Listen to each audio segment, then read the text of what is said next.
किसी शहर के रेलवे स्टेशन पर एक भिखारी रहता था। वो वहां आने जाने वाली रेलगाड़ियों में बैठे यात्रियों से भीख मांगकर अपना पेट भरता था। एक दिन जब वह भीख मांग रहा था तो सूट बूट पहने एक लंबा सा व्यक्ति उसे दिखा। उसने सोचा कि यह व्यक्ति बहुत अमीर लगता है, इससे भीख मांगने पर यह मुझे जरूर अच्छे पैसे देगा। वह उस लंबे व्यक्ति से भीख मांगने लगा। भिखारी को देखकर उस लंबे व्यक्ति ने कहा, तुम हमेशा मांगते ही रहते हो, क्या कभी किसी को कुछ देते भी हो? भिखारी बोला, साहब मैं तो भिखारी हूं, हमेशा लोगों से मांगता ही रहता हूं, मेरी इतनी औकात कहां कि किसी को कुछ दे सकूं। लंबा व्यक्ति बोला, जब किसी को कुछ दे नहीं सकते तो तुम्हें मांगने का भी कोई हक नहीं है। मैं एक व्यापारी हूं और लेन देन में ही विश्वास करता हूं। अगर तुम्हारे पास मुझे कुछ देने को हो तभी मैं तुम्हें बदले में कुछ दे सकता हूं। इतना कहने के बाद वह लंबा आदमी ट्रेन में बैठकर चला गया। इधर भिखारी उसकी कही गई बात के बारे में सोचने लगा। उस लंबे व्यक्ति के द्वारा कही गई बात उस भिखारी के दिल में उतर गई। वह सोचने लगा कि शायद मुझे भीख में अधिक पैसा इसीलिए नहीं मिलता क्योंकि मैं उसके बदले में किसी को कुछ दे नहीं पाता हूँ।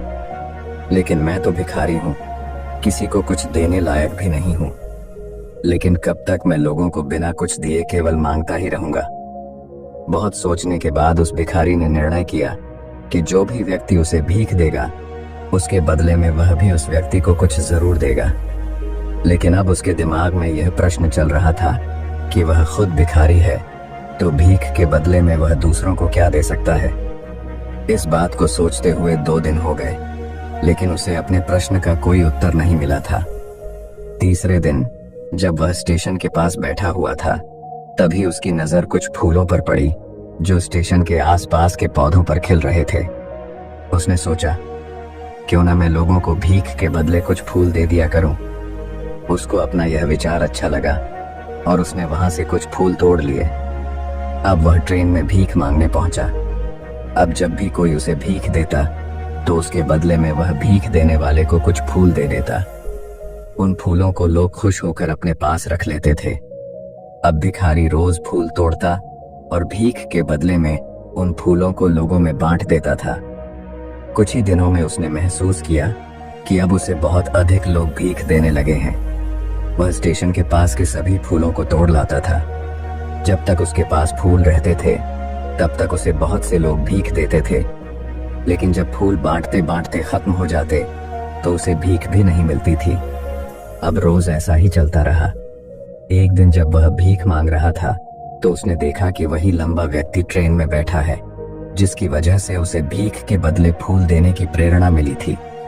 वह तुरंत उस व्यक्ति के पास पहुंच गया और भीख मांगते हुए बोला, आज मेरे पास आपको देने के लिए कुछ फूल हैं, आप मुझे भीख दीजिए तो बदले में मैं आपको कुछ फूल दूंगा। उस लंबे व्यक्ति ने उसे भीख के रूप में कुछ पैसे दे दिए और भिखारी ने कुछ फूल उसे दे दिए। उस लंबे व्यक्ति को यह बात बहुत पसंद आई। वह बोला, वाह क्या बात है, आज तुम भी मेरी तरह एक व्यापारी बन गए हो। इतना कहकर फूल लेकर वह लंबा व्यक्ति अपने स्टेशन पर उतर गया।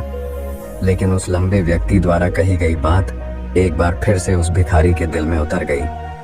वह बार बार उस लंबे व्यक्ति के द्वारा कही गई बात के बारे में सोचने लगा और बहुत खुश होने लगा। उसकी आंखें अब चमकने लगीं। उसे लगने लगा कि अब उसके हाथ सफलता की वह चाबी लग गई है जिसके द्वारा वह अपने जीवन को बदल सकता है। वह तुरंत ट्रेन से नीचे उतरा और उत्साहित होकर बहुत तेज आवाज में ऊपर आसमान की तरफ देखकर बोला, मैं भिखारी नहीं हूं, मैं तो एक व्यापारी हूं, मैं भी अमीर बन सकता हूं। लोगों ने उसे देखा तो सोचा कि शायद यह भिखारी पागल हो गया है और अगले दिन से वह भिखारी उस स्टेशन पर फिर कभी नहीं दिखा। लेकिन 6 महीने बाद इसी स्टेशन पर 2 व्यक्ति सूट बूट पहने हुए यात्रा कर रहे थे। दोनों ने एक दूसरे को देखा तो उनमें से एक ने दूसरे से हाथ मिलाया और कहा, क्या आपने मुझे पहचाना? दूसरा व्यक्ति बोला, नहीं, क्योंकि मेरे हिसाब से हम लोग पहली बार मिल रहे हैं। पहला व्यक्ति बोला, नहीं, आप याद कीजिए, हम पहली बार नहीं बल्कि तीसरी बार मिल रहे हैं। दूसरा व्यक्ति बोला, मुझे याद नहीं, वैसे हम पहले 2 बार कब मिले थे? अब पहला व्यक्ति मुस्कुराया और बोला, हम पहले भी 2 बार इसी ट्रेन में मिले थे। मैं वही भिखारी हूँ जिसको आपने पहली मुलाकात में बताया कि मुझे जीवन में क्या करना चाहिए, और दूसरी मुलाकात में बताया कि मैं वास्तव में कौन हूँ। दूसरा व्यक्ति मुस्कुराया और अचंभित होते हुए बोला, ओह, याद आया, तुम वही भिखारी हो जिसे मैंने एक बार भीख देने से मना कर दिया था और दूसरी बार मैंने तुमसे कुछ फूल खरीदे थे। लेकिन आज तुम ये सूट बूट में कहाँ जा रहे हो और आजकल क्या कर रहे हो? तब पहला व्यक्ति बोला, हाँ, मैं वही भिखारी हूँ, लेकिन आज मैं फूलों का एक बहुत बड़ा व्यापारी हूँ और इसी व्यापार के काम से ही दूसरे शहर जा रहा हूँ।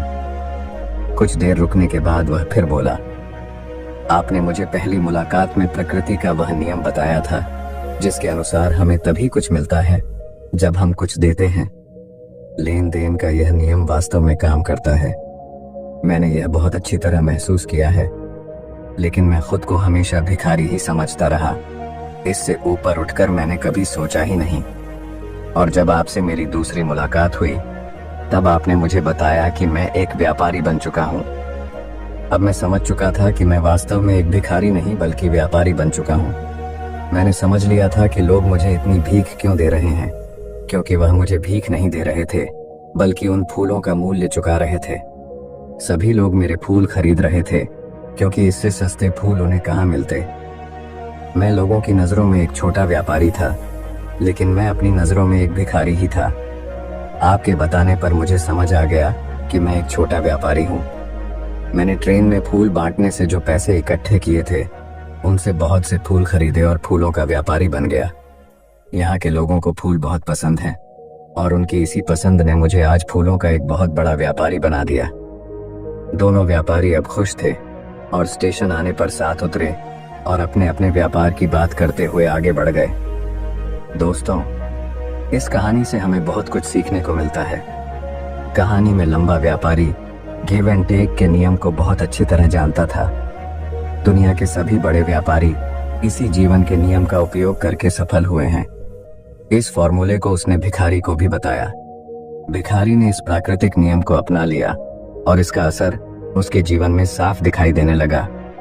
उसने अपनी सोच बदली और उसकी जिंदगी बदल गई। यह कहानी हमें बताती है कि हम यदि अपनी सोच बदल लें तो कुछ भी हासिल किया जा सकता है। यदि हम खुद को छोटा समझते रहेंगे तो हम हमेशा छोटे ही बने रहेंगे। बड़ा बनने के लिए हमें अपनी सोच को बदलना होगा और खुद के बारे में बड़ा सोचना होगा।